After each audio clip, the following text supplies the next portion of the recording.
అందమైన విప్లవం యూరపు పునరుద్దీపన యుగంలో కళలు. 7వ భాగం స్థాపత్య కళ మధ్యయుగంలో నిర్మాణాలు. మధ్యయుగంలో నుండి బయటపడి పునరుద్దీపన యుగంలోకి ప్రవేశించిన ఐరోపా చిత్రకళ కొత్త సొబగులు సంతరించుకున్న కథనం కిందటి విభాగంలో చెప్పుకున్నా. పునరుద్దీపన యుగంలో చిత్రకళతో పాటు స్థాపత్య కళ కూడా కొత్త సౌరభాలు వెదజల్లింది. ప్రాచీన రోమన్ సామ్రాజ్య పతనంతో మధ్య యుగం మొదలయిందని అంటారు. 5వ శతాబ్దపు చివరిలో పశ్చిమ రోమన్ సామ్రాజ్యం పతనం చెందింది. ప్రాచీన రోమన్ చక్రవర్తులు నిర్మాణ కార్యక్రమాలకి ఎంతో ప్రాధాన్యతనిచ్చేవారు. పశ్చిమాన బ్రిటిష్ దీవి నుండి తూర్పున ఇరాన్ వరకు విస్తరించిన విశాల రోమన్ సామ్రాజ్యంలో ఇప్పటికీ మిగిలిన ఎన్నో శిథిలాలలో ప్రాచీన రోమన్ల స్థాపత్య ప్రాభవానికి చెందిన అవశేషాలు మనకి కనిపిస్తాయి. 3వ శతాబ్దంలో ఆ సువిశాల ప్రాచీన రోమన్ సామ్రాజ్యం తూర్పు, పశ్చిమ విభాగాలుగా విడిపోయింది. 1వ శతాబ్దాల తరువాత పశ్చిమ రోమన్ సామ్రాజ్యం పూర్తిగా పతనం చెంది చిన్న చిన్న రాజ్యాలుగా ముక్కలుచెక్కలయ్యింది. తూర్పు సామ్రాజ్యం మాత్రం కాన్స్టాంటినోపుల్ రాజధానికి కాన్స్టాంటిన్ సామ్రాట్టుగా కొత్త అవతారం ఎత్తింది. అలా ఊపిరి పోసుకున్న తూర్పు రోమన్ సామ్రాజ్యం మరో 1000 ఏళ్లు వర్ధిల్లింది. ఆ కాలంలో పశ్చిమ యూరోప్ అంతటా విస్తరించిన చిన్న చితక రాజ్యాల పాలకులో ఏ ఒక్కరికీ మిగతా అన్ని రాజ్యాలని జయించి ఒక విశాల సామ్రాజ్యాన్ని స్థాపించే సత్తా లేకపోయింది. బాల్కన్ ప్రాంతీయులైన విసిగోత్లు, ఓస్ట్రోగోత్లు ఇటాలియన్ ద్వీపకల్పంలోకి చొచ్చుకువచ్చి అక్కడ కొంతకాలం రాజ్యం చేశారు. కాలాంతరంలో వారిని ఓడించి లోంబార్డ్లు అధికారం చేజిక్కించుకున్నారు. ఆధునిక జర్మనీ ఉన్న ప్రాంతంలో ఆ రోజుల్లో ఫ్రాంక్స్ అనబడే జాతి అధికారంలో ఉండేది. ఈ ఫ్రాంక్లు ఒక దశలో పశ్చిమంగా చొచ్చుకుపోయి ఉత్తర గాల్ ప్రాంతాన్ని, ఇది ఆధునిక ఫ్రాన్స్ ఉన్న ప్రాంతం, ఆక్రమించుకున్నారు.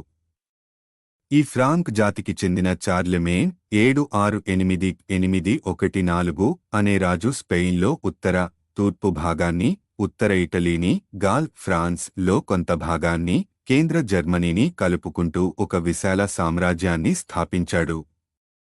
ఆ విధంగా క్రీశ 800లో చార్లెమాన్ పశ్చిమ యూరోప్కి సామ్రాట్టుగా ప్రకటించుకున్నాడు. అలనాటి పోప్ లియో III స్వయంగా వాటికన్లోని సెయింట్ పీటర్ బెసిలికాలో కొత్త సామ్రాట్టుకి పట్టాభిషేకం చేశాడు.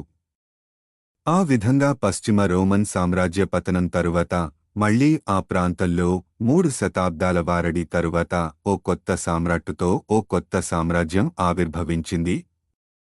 కొత్త సామ్రాట్టు తన సామ్రాజ్యంలో పోయిన ప్రాచీన రోమన్ వైభవాన్ని తిరిగి తీసుకురావాలని సంకల్పించాడు. ముఖ్యంగా తూర్పు రోమన్ సామ్రాజ్యం మొదటి నుండి క్రైస్తవ మతాన్ని సాధికార మతంగా స్వీకరించిందన్న వాస్తవాన్ని దృష్టిలో పెట్టుకుని చార్లెమేన్ ఆ పంథాలోనే తన కొత్త సామ్రాజ్యాన్ని తీర్చిదిద్దాలనుకున్నాడు. సామ్రాజ్యం అంతటా పలు రంగాలలో సంస్కరణలు ప్రారంభించాడు. కొత్త సామ్రాట్టు మొట్టమొదట అతడి దృష్టి మేధో రంగం మీద లేదా సాహితీ రంగం మీద పడింది. జర్మన్ జాతివాడైన చార్లెమేన్ స్వయంగా గొప్ప లాటిన్ భాషా కోవిదుడు కాకపోయినా ప్రాచీన రోమన్ సంస్కృతికి చెందిన సాహిత్యాన్ని, కళలని, విజ్ఞానాన్ని పోషించడం కోసం పలు విద్యాకేంద్రాలని సామ్రాజ్యం అంతటా స్థాపించాడు.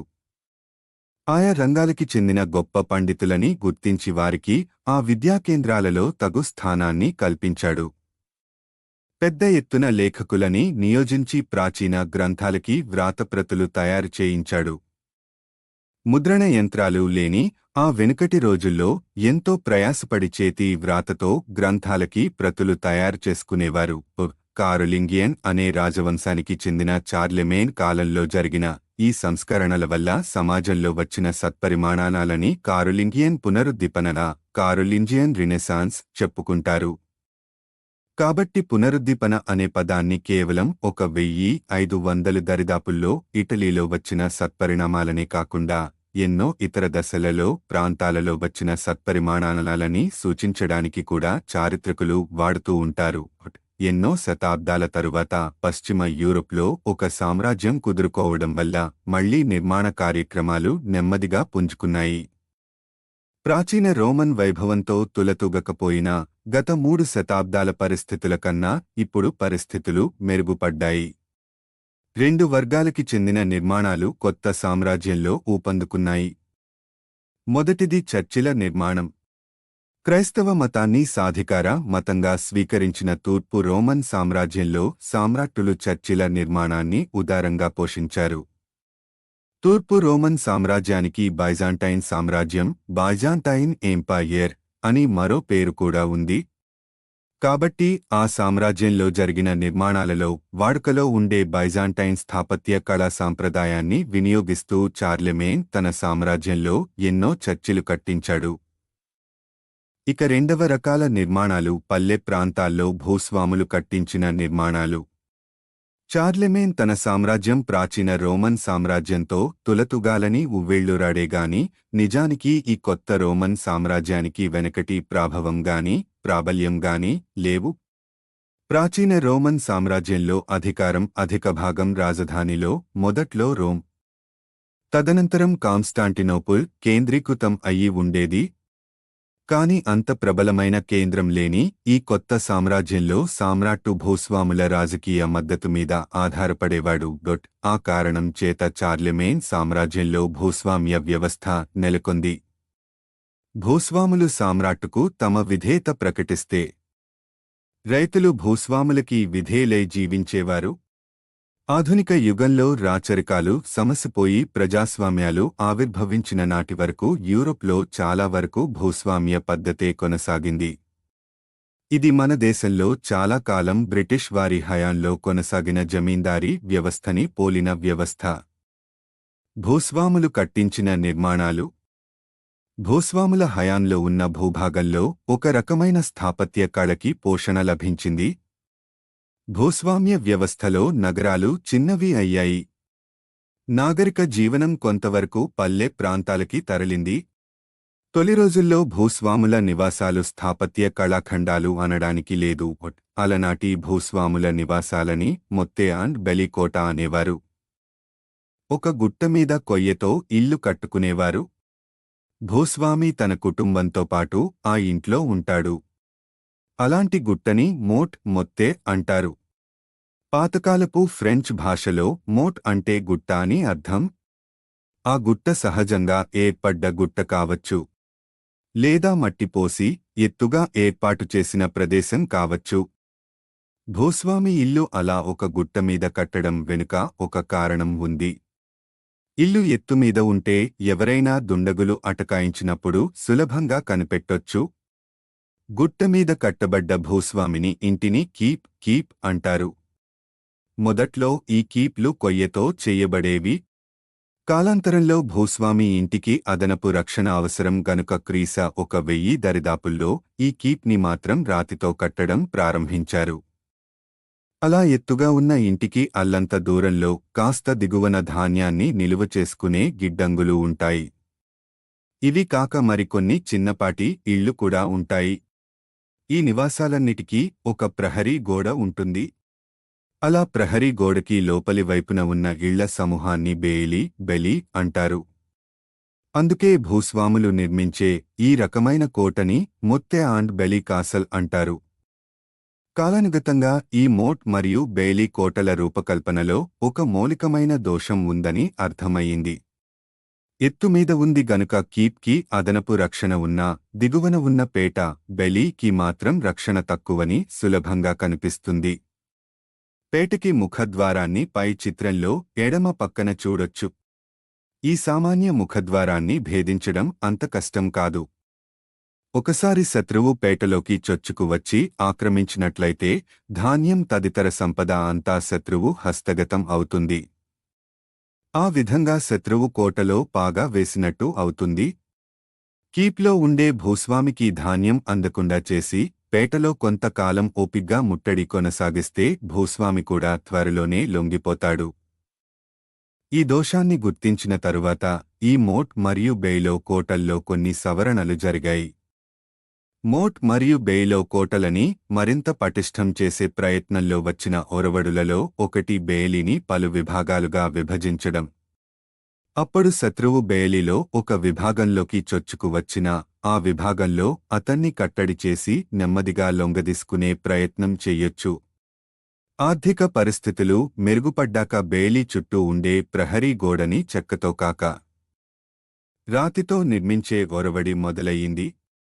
కొన్ని సందర్భాల్లో అక్కడితో ఆగిపోకుండా ప్రహరీ గోడకి అదనపు రక్షణ కల్పించడానికి ప్రహరీ చుట్టూ ఒక కందకాన్ని తవ్వించి అందులో నీరు నింపేవారు. కందకాన్ని ఇంగ్లీష్లో మోట్ అంటారు.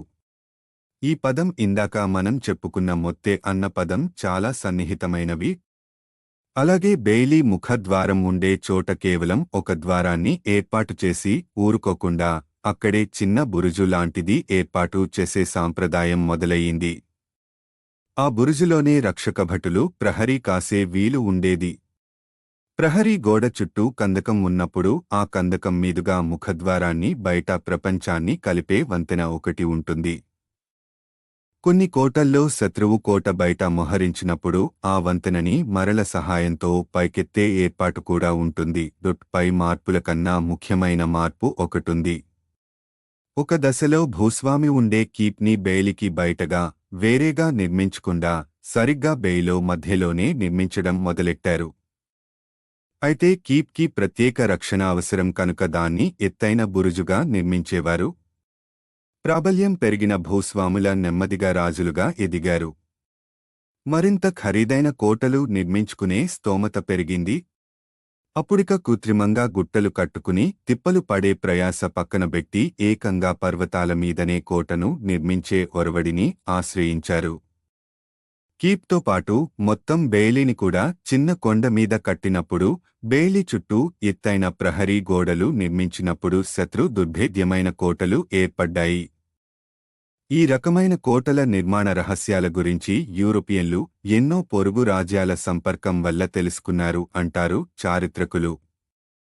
11-13 శతాబ్దాల మధ్య యూరోప్కి పశ్చిమ ఆసియాకి మధ్య ఎన్నో మత సంబంధమైన యుద్ధాలు జరిగాయి. యూరోప్లో అప్పటికే బాగా బలం పుంజుకున్న క్రైస్తవ రాజ్యాలు పశ్చిమ ఆసియాకి చెందిన ముస్లిం రాజ్యాల నుండి లోగడవారు తమ నుండి కాజేసిన భూభాగాలని తిరిగి సాధించాలని సంకల్పించారు. ఇలాంటి క్రైస్తవ యుద్ధాలని క్రూసేడ్జ్ అంటారు. ఇజ్రాయెల్, పాలెస్టీన్ పరిసరాలలో క్రీస్తు జీవించిన ప్రాంతం క్రైస్తవ సాంప్రదాయంలో అత్యున్నత ప్రాముఖ్యతను సంతరించుకుంది. ఆ ప్రాంతాన్ని పవిత్ర భూమి, హోలీలాండ్ అంటారు. ఒక దశలో ముస్లిం రాజులు ఆ ప్రాంతాన్ని జయించి తమ రాజ్యాలలో కలిపేసుకున్నారు. యూరోప్కి చెందిన క్రైస్తవ రాజ్యాలు తిరిగి సాధించగోరిన ప్రాంతాల్లో ఈ పవిత్ర భూమి అగ్రస్థానంలో ఉండేది. పవిత్ర భూమిని చేరుకునే మార్గ మధ్యంలో ఈ సైన్యం స్నేహ రాజ్యమైన కాన్స్టాంటినోపుల్లో బస చేసేది. ఆ రాకపోకల వల్ల కాన్స్టాంటినోపుల్లో స్థాపత్య కళావిశేషాల గురించి లోతైన పరిజ్ఞానం ఏర్పడింది.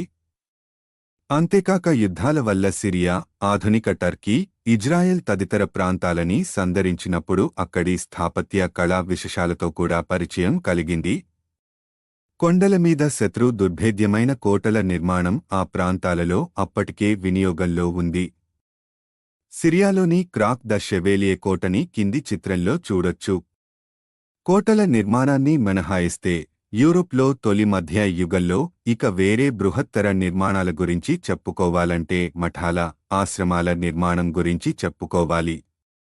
కోటల నిర్మాణానికి రాజుల పోషణ ఉంటుంది. కానీ ఎంతో వ్యయప్రయాసలతో కూడుకునే బృహత్తర మఠాల నిర్మాణం ఎలా సాధ్యమయ్యింది అన్న ప్రశ్న సహజంగా వస్తుంది. చక్రవర్తి చార్లెమేన్ కాలంలో సామ్రాజ్యం అంతటా ప్రభుత్వ కార్యకలాపాలు చూసుకోవడానికి తగినంత మంది అధికారులు ఉండేవారు కారు. ప్రభుత్వ కార్యాలయాల కార్యకర్తల కొరతను కొంతవరకు మఠాధిపతులు తీర్చేవారు. అలాంటి ప్రభుత్వానికి సంబంధించిన కార్యక్రమాలు నిర్వహించిన మఠాల కూటమి ఒకటి ఉంది. దాని పేరు బెనెడిక్టైన్ కూటమి. బెనెడిక్ట్ అనే మతగురువు గౌరవార్థం ఆ కూటమి వెలసింది. బెనెడిక్టైన్ మఠాలలో మరి సహజంగా మఠాలలో ముఖ్యంగా సాగించే సాధన కార్యక్రమాలతో పాటు శాసన కార్యక్రమాలని కూడా నిర్వహించడం జరుగుతుంది. ప్రపంచం మీద విరక్తి పుట్టి దైవాన్వేషణ మీద బయల్దేరిన యువతీ యువకులకి ఈ మఠాలు ఆశ్రయం ఇచ్చేవి. దినచర్యలో ఎక్కువ సమయం దైవ ప్రార్థనకి కేటాయించేవారు. ఇవి కాక మత గ్రంథాల అధ్యయనం, వ్రాతప్రతులని చూచి రాస్తూ ప్రతులు తయారు చేయడం వంటివి చేసేవారు. ముద్రణ యంత్రాలు లేని ఆ చీకటి యుగంలో పుస్తకాలని చూచి రాస్తూ ప్రతులు చేసుకునేవారు. పొరుగు సంస్కృతుల నుండి కూడా మంచి గ్రంథాలని సేకరించి గొప్ప గ్రంథాలయాలు నిర్వహించేవారు. ఆ సాధనలో ఆత్మకి, బుద్ధికి మాత్రమే కాక శరీరానికి కూడా పాత్ర ఉండేది. సేద్యం, తోటపని, వంటపని, ఊడ్పు పని వంటి కాయకష్టం కూడా దినచర్యలో భాగంగా ఉండేది. స్థానిక భూపతులు ఎన్నో సందర్భాలలో ఆధ్యాత్మిక వ్యవహారాలలో మార్గనిర్దేశం కోసం మఠాధిపతులని సంపర్కించేవారు. దైవానుగ్రహం కోసం, పాపప్రక్షాళన కోసం పసిడి కాసులు, పంట పొలాలు మొదలైనవి మఠాలకి కానుకలుగా సమర్పించుకునేవారు. భూస్వాముల ప్రాపకం వల్ల మఠాలు క్రమంగా ఆముష్మిక బలంతో పాటు ఇహలోకపు రాజకీయ బలాన్ని కూడా సంపాదించుకున్నాయి. చార్లెమేన్ మరణానంతరం కూడా ఈ బెనెడిక్టైన్ మఠాలు ప్రభుత్వ కార్యకలాపాలు కొనసాగించాయి. చార్లెమేన్ మఠాలకి, మఠాల నిర్మాణానికి ఇచ్చిన ప్రాముఖ్యతకి చిహ్నంగా తన ఆఖరి రోజుల్లో క్రీశ 814లో పలువురు ప్రముఖ మఠాధిపతులని సమావేశపరిచాడు. ఒక ఆదర్శవంతమైన మఠాన్ని ఎలా నిర్మించాలి అన్నది ఆ సమావేశంలో ముఖ్యమైన చర్చాంశం అయింది. ఆధునిక జర్మనీలో ఉన్న రైచెనావ్ అనే ప్రాంతానికి చెందిన హైటో అనే మఠాధిపతి అలాంటి మఠానికి చెందిన నిర్మాణ పథకాలని ఆ సమావేశంలో ప్రదర్శించాడు.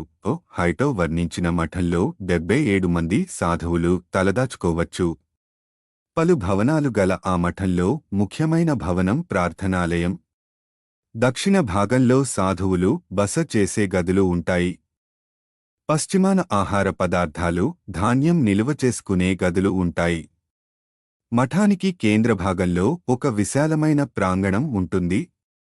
సందర్శకుల కోసం అతిథి గృహాలు ఉంటాయి.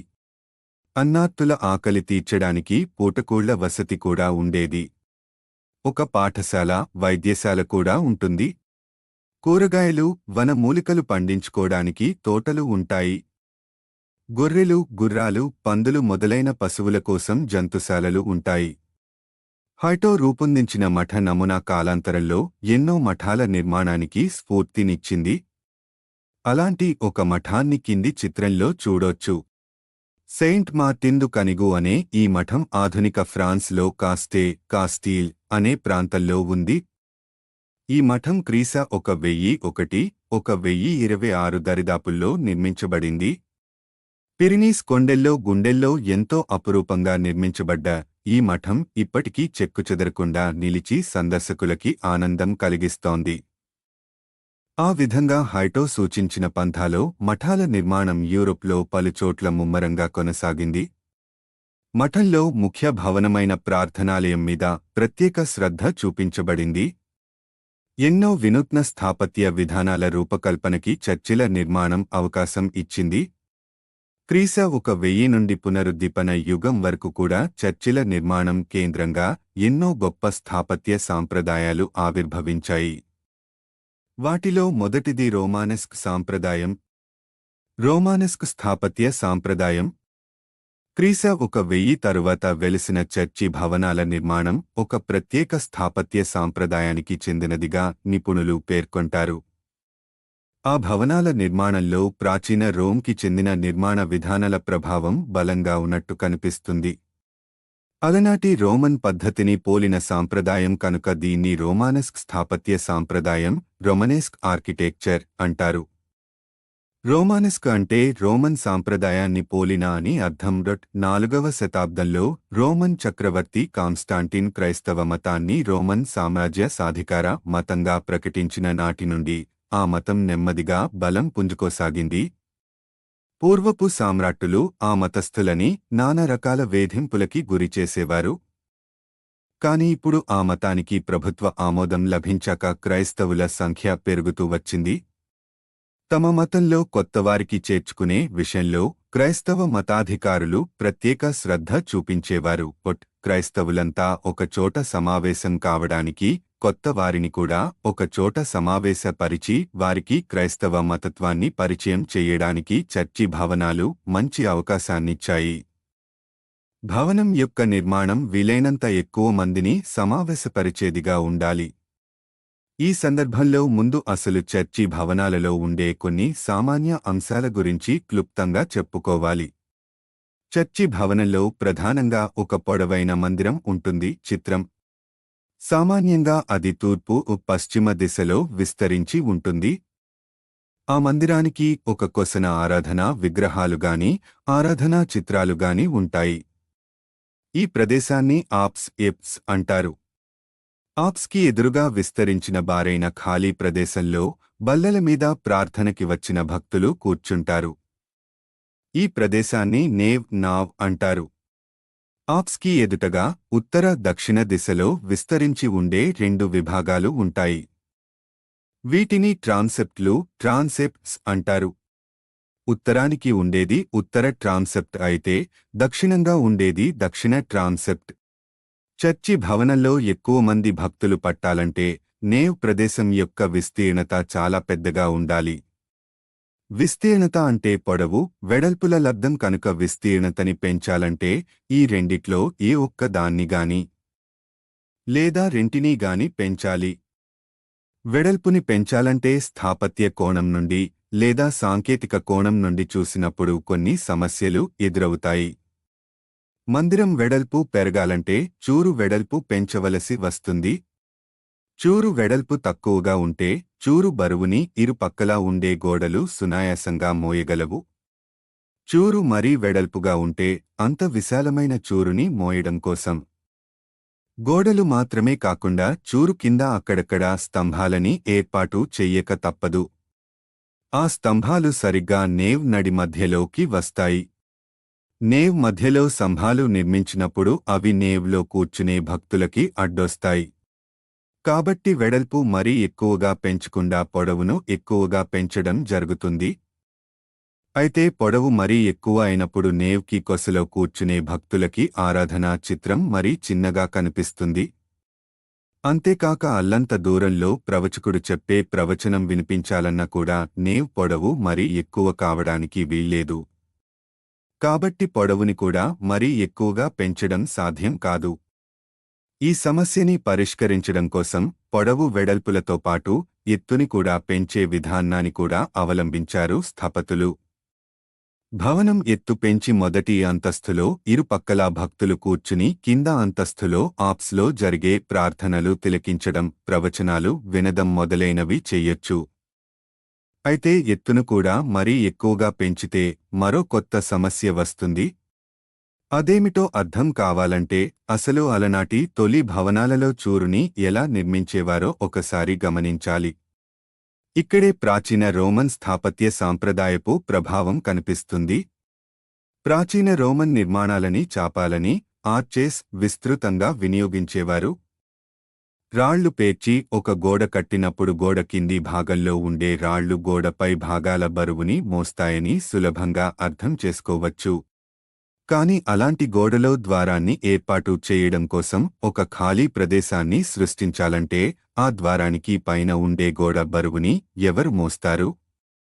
వెడల్పుని పెంచాలంటే స్థాపత్య కోణం నుండి లేదా సాంకేతిక కోణం నుండి చూసినప్పుడు కొన్ని సమస్యలు ఎదురవుతాయి.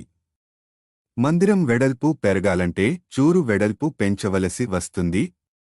చూరు వెడల్పు తక్కువగా ఉంటే చూరు బరువుని ఇరుపక్కలా ఉండే గోడలు సునాయాసంగా మోయగలవు. చూరు మరీ వెడల్పుగా ఉంటే అంత విశాలమైన చూరుని మోయడం కోసం గోడలు మాత్రమే కాకుండా చూరు కింద అక్కడక్కడా స్తంభాలని ఏర్పాటు చెయ్యక తప్పదు. ఆ స్తంభాలు సరిగ్గా నేవ్ నడి మధ్యలోకి వస్తాయి. నేవ్ మధ్యలో స్తంభాలు నిర్మించినప్పుడు అవి నేవ్లో కూర్చునే భక్తులకి అడ్డొస్తాయి. కాబట్టి వెడల్పు మరీ ఎక్కువగా పెంచకుండా పొడవును ఎక్కువగా పెంచడం జరుగుతుంది. అయితే పొడవు మరీ ఎక్కువ అయినప్పుడు నేవ్కి కొసలో కూర్చునే భక్తులకి ఆరాధనా చిత్రం మరీ చిన్నగా కనిపిస్తుంది. అంతేకాక అల్లంత దూరంలో ప్రవచకుడు చెప్పే ప్రవచనం వినిపించాలన్నా కూడా నేవ్ పొడవు మరీ ఎక్కువ కావడానికి వీల్లేదు. కాబట్టి పొడవుని కూడా మరీ ఎక్కువగా పెంచడం సాధ్యం కాదు. ఈ సమస్యని పరిష్కరించడం కోసం పొడవు వెడల్పులతో పాటు ఎత్తుని కూడా పెంచే విధానాన్ని కూడా అవలంబించారు స్థపతులు. భవనం ఎత్తు పెంచి మొదటి అంతస్తులో ఇరుపక్కలా భక్తులు కూర్చుని కింద అంతస్తులో ఆప్స్లో జరిగే ప్రార్థనలు తిలకించడం, ప్రవచనాలు వినడం మొదలైనవి చెయ్యొచ్చు. అయితే ఎత్తును కూడా మరీ ఎక్కువగా పెంచితే మరో కొత్త సమస్య వస్తుంది. అదేమిటో అర్థం కావాలంటే అసలు అలనాటి తొలి భవనాలలో చూరుని ఎలా నిర్మించేవారో ఒకసారి గమనించాలి. ఇక్కడే ప్రాచీన రోమన్ స్థాపత్య సాంప్రదాయపు ప్రభావం కనిపిస్తుంది. ప్రాచీన రోమన్ నిర్మాణాలని చాపాలని ఆర్చెస్ విస్తృతంగా వినియోగించేవారు. రాళ్లు పేర్చి ఒక గోడ కట్టినప్పుడు గోడ కింది భాగంలో ఉండే రాళ్లు గోడపై భాగాల బరువుని మోస్తాయని సులభంగా అర్థం చేసుకోవచ్చు. కాని అలాంటి గోడలో ద్వారాన్ని ఏర్పాటు చేయడం కోసం ఒక ఖాళీ ప్రదేశాన్ని సృష్టించాలంటే ఆ ద్వారానికి పైన ఉండే గోడ బరువుని ఎవరు మోస్తారు? దీనికి పరిష్కారంగా రోమన్ స్థపతులు చాపాలు, ఆర్చెస్ అనే నిర్మాణ విశేషాన్ని వాడేవారు. ప్రాచీన రోమన్ స్థపతులు భవనాలలోనే కాక వంతెనలలోనూ అక్విడక్ట్లు, ఆక్విడక్స్ అనబడే కాలువలలోనూ తోరణాలలోనూ ఇలా ఎన్నో చోట్ల చాపాలని విస్తృతంగా వినియోగించి బృహత్తరమైన నిర్మాణాలు చెయ్యగలిగారు. రోమన్లు నిర్మించిన భవనాలు, అక్విడక్ట్లు కొన్ని ఇప్పటికీ చెక్కుచెదరకుండా ఉన్నాయంటే అది రోమన్ స్థపతుల సాంకేతిక నైపుణ్యానికి నిదర్శనం. ఆర్చి పని తీరు ఆర్చి నడినెత్తిన పైనుండి కిందికి ప్రసరించే బలం ఆర్చి ద్వారా ప్రసరించి ఇరు పక్కల ఉండే స్తంభాల మీదికి చేరుతుంది. ఆర్చి పై భాగంలో సరిగ్గా కేంద్రం వద్ద ఉండే రాయిని ప్రధాన శిల కీస్టోన్ అంటారు. ఆర్చిలోని రాళ్లలో అన్నిటికన్నా చివర పేర్చే రాయి అదే. దానివల్లనే ఆర్చిలోని రాళ్లన్నే పొందిగ్గా అమరి స్థిరంగా కుదురుకుంటాయి. రోమన్లు సాధారణంగా గుండ్రని ఆకారం గల ఆర్చిలని వాడేవారు. వీటిని రౌండెడ్ ఆర్చెస్ అంటారు. వరుసగా పలు గుండ్రని ఆర్చిలు ఉండే నిర్మాణాన్ని ఆర్కేడ్ అంటారు. ఆర్చిలలో ఎన్నో మంచి లక్షణాలు ఉన్నా దానివల్ల కొన్ని నష్టాలు కూడా లేకపోలేవు. ఉదాహరణకి ఆర్చిని మరీ ఎత్తుగా నిర్మించినప్పుడు ఒక సమస్య ఏర్పడుతుంది. చిత్రం ఆర్చి వల్ల పైనుండి ప్రసరించే ఒత్తిడి కిందన ఇరుపక్కల ఉండే స్తంభాల మీదికి కాస్త కిందికి కాస్త బయటికి కూడా ప్రసారమవుతుంది. బలాలు కేవలం కిందికి మాత్రమే ప్రసారం అయితే సమస్య ఉండదు. కాని ఆ బలాలు కాస్త బయటికి అంటే ద్వారం నుండి ఇరుపక్కలా వెలుపలికి ప్రసారం అవుతాయి కనుక దానివల్ల ద్వారబంధం కూలిపోయే ప్రమాదం ఉంటుంది. దాన్ని నివారించాలంటే ఇరుపక్కలా ఉండే స్తంభాలకి అదనపు దన్నుగా ఉండేలా మరింత బలమైన గోడలని నిర్మించాలి. చిత్రం ముఖ్యంగా గోడలో పై భాగాల కన్నా కింది భాగాలు ఎక్కువ బరువు మోస్తాయి కనుక గోడలో కింది భాగాలు మరింత దృఢంగా, లావుగా ఉండేలా నిర్మించాలి. ఈ పరిణామం వల్ల ఆర్చిలని ఉపయోగించి ఎత్తుగా గోడలు కట్టినప్పుడు గోడలలో అడుగు భాగాలు మరింత లావుగా ఉండేలా జాగ్రత్త పడాలి. గోడ అంత లావుగా ఉన్నప్పుడు అలాంటి గోడలో కిటికీలు నిర్మించే అవకాశం తక్కువ అవుతుంది. కిటికీ కోసమని గోడలో కంత చేస్తే గోడ బలహీనపడి మొదటికే మోసం వస్తుంది. అయితే గోడ పైభాగాలు మరింత సన్నగా ఉండొచ్చు కనుక ఆ పై భాగాలలోనే కిటికీలు నిర్మించాల్సిన నిర్బంధం ఏర్పడుతుంది. ఈ నిర్మాణ సూత్రాలన్నీ పాటిస్తూ భవనం నిర్మించినప్పుడు ఆ భవనం రూపు రేఖలు ఇలా ఉంటాయి. గోడలు మరీ లావుగా ఉంటాయి. కిటికీలు ఎక్కడో పైన మాత్రమే ఉంటాయి కనుక అంతరంగం అంతా చీకటిగా ఉంటుంది. సహజ కాంతి సులభంగా చొరబడలేని ఆ చీకటి మందిరాలలో వెలుగు కోసం కాగడాల మీద, కొవ్వొత్తుల మీద ఆధారపడవలసి వస్తుంది. ఆ విధంగా ఇంధనపు ఖర్చు హెచ్చవుతుంది. అంతేకాక గాలి ప్రసారం పెద్దగా ఉండదు కనుక ఫ్యాన్లు మొదలైన సౌకర్యాలు లేని ఆ రోజుల్లో లోపల ఉక్కపోతాగా ఉంటుంది. ఆ కారణాల చేత క్రీశ 1000 ప్రాంతాల్లో కట్టబడ్డ రోమానెస్క్ చర్చిలు దృఢంగా, బలంగా లావుపాటి గోడలతో లోపల చీకటిగా ఉంటూ అవి ఆలయాల కన్నా శత్రుదుర్భేద్యమైన కోటల్లా కనిపిస్తాయి. ఇటలీలో వెరోనా నగరంలోని రోమానెస్క్ పద్ధతిలో నిర్మించబడ్డ సాన్ జీనో చర్చి ఇంచుమించి మొదటి అంతస్తు వరకు కూడా కిటికీలు లేపుకోవడం విశేషం. రోమానెస్క్ పద్ధతిలో నిర్మాణాలు క్రీస 1000కి 1150కి మధ్య ముమ్మరంగా జరిగాయి. యూరోప్ అంతటా రోమానెస్క్ చర్చిలు వెలసాయి. అయితే ఈ రకమైన నిర్మాణాలు అందరికీ నచ్చాయని కాదు. ఈ విధమైన నిర్మాణ సాంప్రదాయంలోని దోషాలని గుర్తించిన వారిలో నెమ్మదిగా ఈ సాంప్రదాయం పట్ల విముఖత పెరిగింది. దేవాలయం అంటే తుమ్మ మొద్దులా మోటుగా ఉండకూడదు. లతలా సొగసుగా నాజుకుగా ఉండాలి. వేల హంగులతో హొయళ్లు పోవాలి. తేజోమయుడైన దైవానికి ప్రతీకలుగా నిర్మించబడ్డ సౌధాల అంతర్భాగాలు చీకటి గుయ్యారాలలా ఉండకూడదు. అవి కోటి వెలుగుల కొలువులు కావాలి.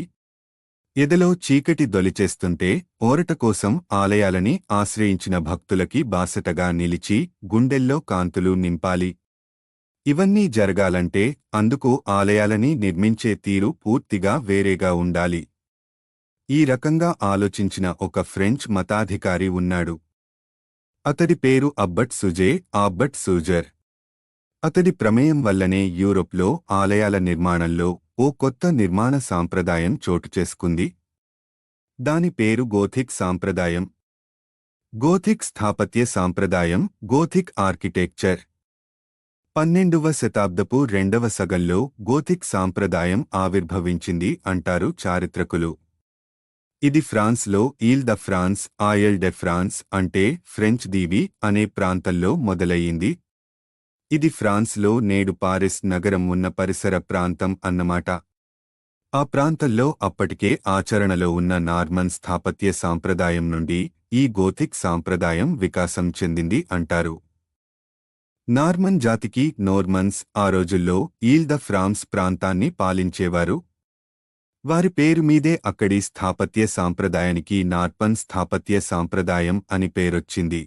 అయితే నార్మన్ స్థాపత్య సాంప్రదాయం కాస్త గోథిక్ స్థాపత్య సాంప్రదాయంగా ఎందుకు, ఎలా పేరు మార్చుకుంది అన్న విషయం మీద పూర్తి స్పష్టత లేదు. ప్రాచీన కాలంలో నేడు జర్మనీ ఉన్న ప్రాంతంలో గోత్లు, గోత్స్ అనబడే ఒక జాతి ఉండేది. క్రీస 3వ శతాబ్దానికి చెందిన గ్రీకు, రోమన్ చరిత్రలో వీరి ప్రస్తావన వస్తుంది. అది పశ్చిమ రోమన్ సామ్రాజ్యం అవసాన దశలో ఉన్న కాలం. గోత్ జాతీయులు సహజంగా యుద్ధ కాముకులు. ఇరుగు పొరుగు రాజ్యాల మీద పదే పదే దాడులు చేసి విలయం సృష్టించినవారు.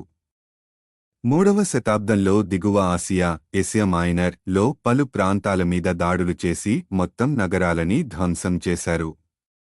అదే శతాబ్దంలో దక్షిణంగా చొచ్చుకుపోయి రోమన్ సామ్రాజ్యం మీద దండయాత్ర చేసి రోమ్ నగరాన్ని సమూల నాశనం చేశారు.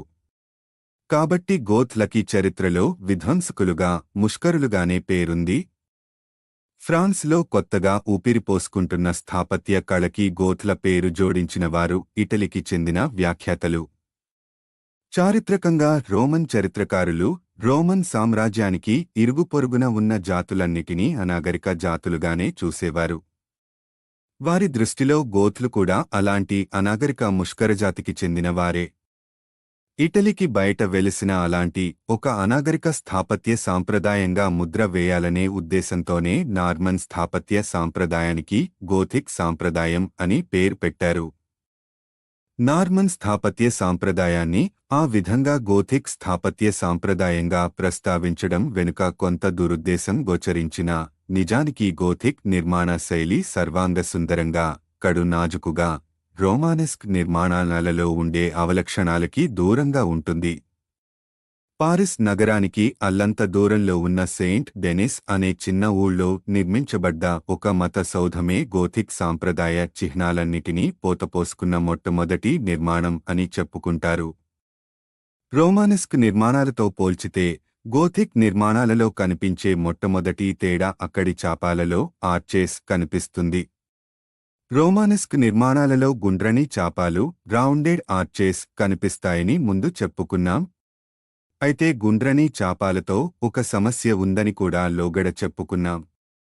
గుండ్రని చాపం గల ద్వారం మరీ ఎత్తుగా నిర్మించబడినప్పుడు పైనుండి ప్రసరిస్తున్న బలాన్ని ఆ చాపం కిందికి మాత్రమే కాక పక్కకి అంటే వెలుపలకి కూడా ప్రసరిస్తుంది. దానివల్ల పక్క గోడలు దెబ్బతినే ప్రమాదం ఉంది. అయితే చాపాలలో గుండ్రని చాపాలు మాత్రమే కాక మరెన్నో రకాలు ఉన్నాయి. సామాన్యంగా గుండ్రని చాపాల్లో అర్ధ వృత్తం, వృత్తంలో సగభాగం ఉంటుంది. అట్లా కాకుండా వృత్తంలో సగం కన్నా తక్కువ భాగం గల చాపాలని పాక్షిక గుండ్రని చాపం, సెగ్మెంటల్ ఆర్చ్ అంటారు. అలాగే వెడల్పైన ద్వారం కావలసిన చోట వృత్తానికి బదులు దీర్ఘవృత్తాకారపు చాపాన్ని వాడుతారు. గుర్రపు నాడాలాగా బాగా వంపు తిరిగిన చాపాన్ని గుర్రపు నాడ చాపం, హొర్సు ఆర్చ్ అంటారు. గుర్రపు నాడ ఆకారపు చాపాలని టునీసియాలోని కొన్ని మాస్కులలో చూడొచ్చు. కొన్ని చాపాలలో ఒకే చాపంలో పలు మెలికలు ఉండేలా నిర్మించడం జరుగుతుంది. అలా నిర్మించిన చాపం మరింత సొగసుగా ఉంటుంది. 3 వలయాలు వరుసక్రమంలో కనిపించే చాపంలో ఒక రకం త్రిదళ చాపం, ట్రైఫౌల్ ఆర్చ్. క్రైస్తవ సాంప్రదాయంలో 3 సంఖ్యకి ప్రత్యేక అంతరార్థం ఉండడం చేత ఈ రకమైన చాపం పలు క్రైస్తవ నిర్మాణాలలో కనిపిస్తుంది. ఫ్రాన్స్లో నార్మండీ ప్రాంతంలోని ఒక కథెడ్రల్లో త్రిదళ చాపాన్ని వాడడం కింద చిత్రంలో చూస్తాము. వృత్తానికి బదులు పారాబోలా అనే వక్రంతో నిర్మించబడ్డ చాపాన్ని పరాబోలిక చాపం అంటారు. ఇంగ్లండ్లో న్యూ కాజిల్ నగరంలోని ఒక వంతెనలో పరాబోలిక్ చాపాన్ని కింది చిత్రంలో గమనించొచ్చు. వృత్తానికి బదులు పారాబోలా అనే వక్రంతో నిర్మించబడ్డ చాపాన్ని పరాబోలిక చాపం అంటారు. ఇంగ్లండ్లో న్యూ కాజిల్ నగరంలోని ఒక వంతెనలో పరాబోలిక్ చాపాన్ని కింది చిత్రంలో గమనించొచ్చు. గోథిక్ నిర్మాణాలలో కూసు మొన చాపాలకి ఎంతో ప్రాధాన్యత ఉంటుంది. రోమానస్క్ నిర్మాణాలలో లేనిది, గోథిక్ నిర్మాణాలలో ఉన్నది అయిన ఒక ముఖ్య అంశం ఈ కూసు మొన చాపం. అయితే కూసు మొన చాపాలు ప్రాచీన భారతీయ నిర్మాణాలలో పలుచోట్ల వాడబడ్డాయి. ఉదాహరణకి బీహార్లో రాజగీర్ అనే ఊరికి దగ్గర్లో సీతామర్హి అనే చోట దొరికిన ఒక ప్రాచీన మానవ నిర్మిత గుహలో కూసు మొన చాపాలు వాడబడ్డాయి. క్రీపు 3వ శతాబ్దానికి చెందిన ఈ నిర్మాణం మౌర్యుల కాలానికి అని చారిత్రకులు నిర్ణయిస్తారు. గోథిక్ నిర్మాణాలలో కూసుమన చాపానికి ఎందుకంత ప్రాధాన్యత ఇవ్వబడిందో ఒకసారి పరిశీలిద్దాం. చాపం యొక్క నిర్మాణం పైనున్న గోడ చేసే ఒత్తిడిని పక్కన ఉండే గోడల మీదకి గాని స్తంభాల మీదకి గాని చేరవేస్తుందని అంతకు ముందు చెప్పుకున్నాం. అయితే పైనున్న గోడ మోపే భారాన్ని పూర్తిగా పక్కనున్న స్తంభాల మీదకి దిగువ దిశలో బలాన్ని ప్రసరిస్తూ చేరవేస్తే సమస్య లేకపోయి ఉండేది. దిగువ దిశలోనే కాక పక్కకి అంటే చాపం నుండి వెలుపలికి కూడా కొంత బలం ప్రసరిస్తుంది. అలా వెలుపలికి ప్రసరించే చాపం యొక్క ఆకృతిని బట్టి మారుతుంది. పైనున్న చిత్రంలో గుండ్రని మరియు కూసు మొన చాపాల విషయం పైనుండి బలం ప్రసరించే దిశ ప్రదర్శించబడింది. రోమానస్క్ సాంప్రదాయంలో వాడే గుండ్రని చాపంలో బలం మరింత ఎక్కువగా ఇరు పక్కలకి అంటే వెలుపలకి ప్రసారం అవుతుంది. కాబట్టి స్తంభాలు మరీ ఎత్తుగా ఉంటే వాటిమీద మోపే బలాలు స్తంభాన్ని మధ్యకి విరిచే తీరులో ప్రసరిస్తూ ఉంటాయి. అందుకు భిన్నంగా గోథిక్ సాంప్రదాయంలో వాడే కూసు మొన చాపాల విషయంలో పైనున్న గోడ యొక్క బలం మరింత కిందకి ప్రసారం అవుతుంది. ఆ బలం స్తంభంలో నుండి ప్రసారమై కింద నేలమీద ప్రసరిస్తుంది. కాబట్టి స్తంభం మరింత స్థిరంగా ఉంటుంది. కూసు మొన చాపాల ఈ లక్షణం వల్ల ఆ చాపాలతో మరింత ఎత్తైన తోరణాలని నిర్మించడానికి వీలయింది. చాపం ఎంత కూసుగా ఉంటే దాంతో అంత ఎత్తైన తోరణాలని నిర్మించడానికి వీలయ్యింది. ఆ విధంగా గోథిక్ సాంప్రదాయంలో కూసు మొన చాపాలతో ఎత్తుగా హుందాగా ఉండే ముఖద్వారాలని కిటికీలని నిర్మించడానికి వీలయ్యింది. గోడల నిండా ఇప్పుడు బారైన కిటికీలు, ఎత్తైన ద్వారాలు ఏర్పడ్డాయి. వెనకటికి రోమానస్క్ సాంప్రదాయంలో పెద్దగా కంతలే లేని దృఢమైన గోడల వల్ల ఏర్పడ్డ చీకటి మందిరాల పరిస్థితి ఇప్పుడు మారిపోయింది. గోడల నిండి నాజుకైన బారైన కిటికీలు నిండిపోవడంతో ఇప్పుడు మందిరం అంతర్భాగాలలోకి ఇప్పుడు బోలెడంత కాంతి ప్రవేశించింది. అక్కడితో ఆగక గోథిక్ స్థపతులు కూసు మొన చాపాలకి మరో ముఖ్యమైన హంగుని కూడా తగిలించారు. కూసు మొన చాపాల నిర్మాణంలో పైనుండి ప్రసరించే బలం మరింత ఎక్కువగా కిందికి ప్రసరిస్తుందేగాని అసలు బొత్తిగా పక్కకి ప్రసరించదని కాదు.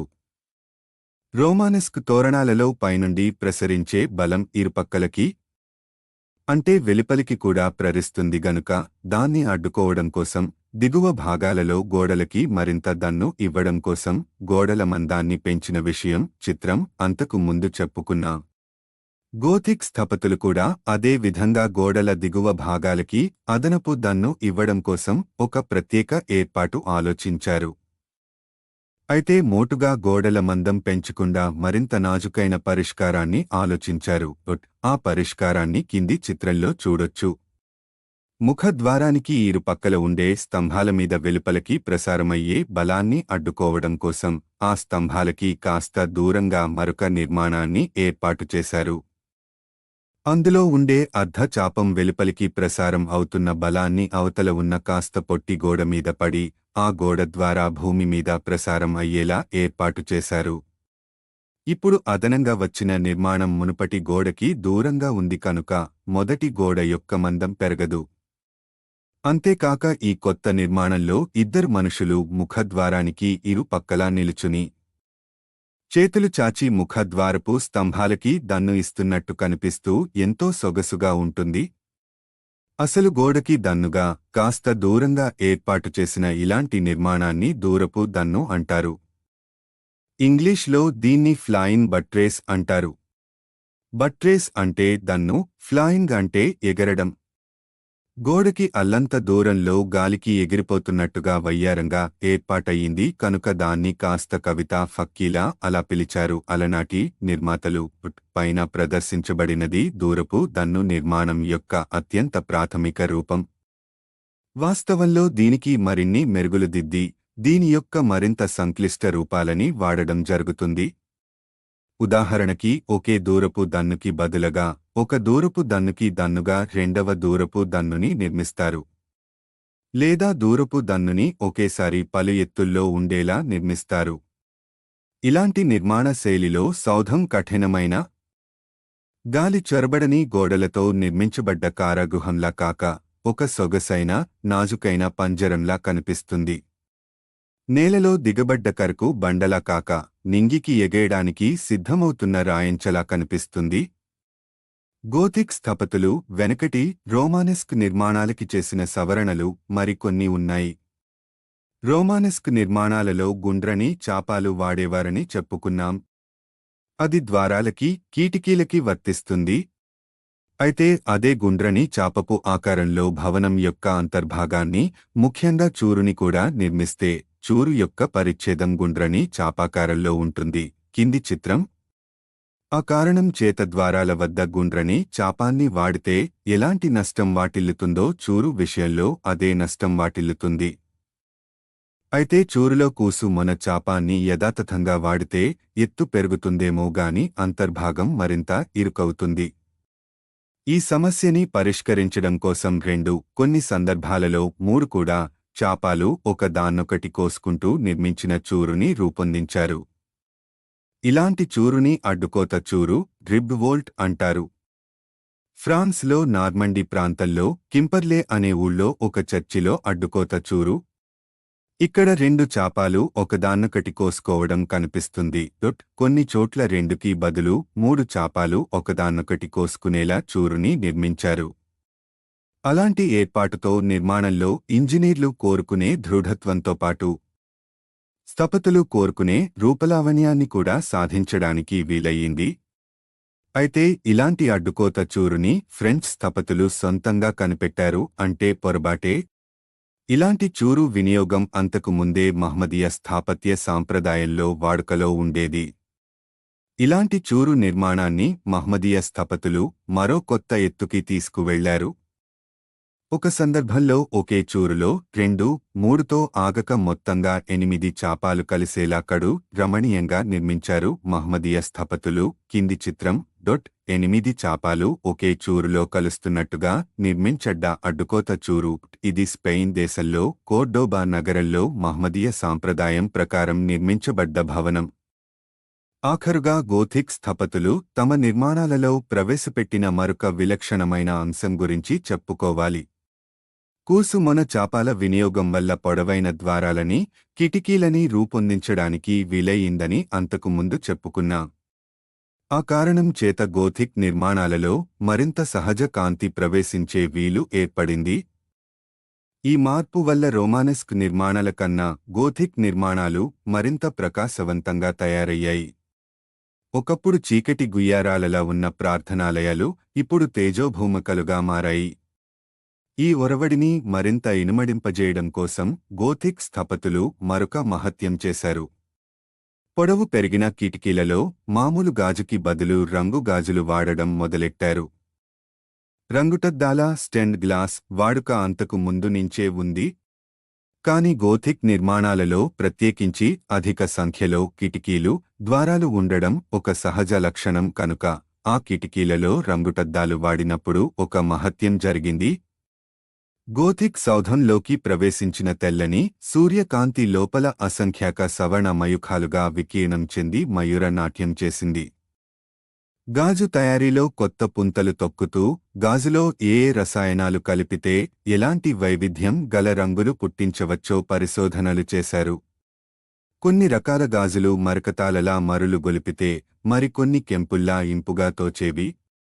కాలాంతరంలో రంగుటద్దాలని కేవలం హంగు కోసం కాక వాటితో మందిరానికి వచ్చిన భక్తులకి సముచిత సందేశాలని ఇచ్చే ప్రయత్నాలు చేశారు. పౌరాణిక ఘట్టాలని రంగుటద్దాలతో చిత్రాలుగా మలచి గోథిక్ సౌధాల గోడలని అలంకరించారు. పారిస్లో సెయింట్ చాపెల్ మందిరంలో చూరు వరకు విస్తరించిన చక్కని రంగుటద్దాల కిటికీలు, గోథిక్ నిర్మాణాలు యూరోప్ ఎన్నో చోట్ల వేగంగా విస్తరించాయి. 12వ శతాబ్దపు నడిమి కాలంలో మొదలైన ఆ సాంప్రదాయపు ఆనవాళ్లు మరికొన్ని శతాబ్దాల వరకు యూరోప్లో నిర్మాణ విధానాలలో చోటు చేసుకున్నాయి. అలా నిర్మించబడ్డ కొన్ని భవనాలు గొప్ప చారిత్రక సౌధాలుగా సుమారు 1000 ఏళ్ల తరువాత కూడా ఇప్పటికీ స్థిరంగా నిలిచాయి. గోథిక్ నిర్మాణాలలో అతి సుందరమైన నిర్మాణాలలో ఒకటిగా చెప్పుకునేది జర్మనీలో కొలోన్ నగరానికి చెందిన కొలోన్ కథెడ్రల్ సౌధం. దీని నిర్మాణం క్రీశ 1248లో మొదలయ్యింది. 2 శతాబ్దాల పాటు నిర్మాణ కార్యక్రమాలు నెమ్మదిగా సాగాయి. కొన్ని రాజకీయ కారణాల వల్ల 1473లో నిర్మాణ ప్రయత్నానికి అంతరాయం కలిగింది. అలా అర్ధాంతరంగా నిలిచిపోయిన నిర్మాణం మరో 350 ఏళ్ల వరకు కూడా పురోగమించలేదు. అయితే 1840లలో మళ్లీ నిర్మాణం మొదలే అప్పట్లో లభ్యమైన ఉన్నత సాంకేతిక సాధనాల వల్ల వేగంగా 40 ఏళ్లలో 1880 కల్లా మొదట్లో అంటే 600 ఏళ్ల క్రితం వేసుకున్న పథకాల అనుసారం సంపూర్తికి నోచుకుంది. ఈ భవనానికి ఉత్తర యూరోప్లో కెల్లా ఇదే అతి పెద్ద గోథిక్ భవనం అన్న కీర్తి దక్కింది.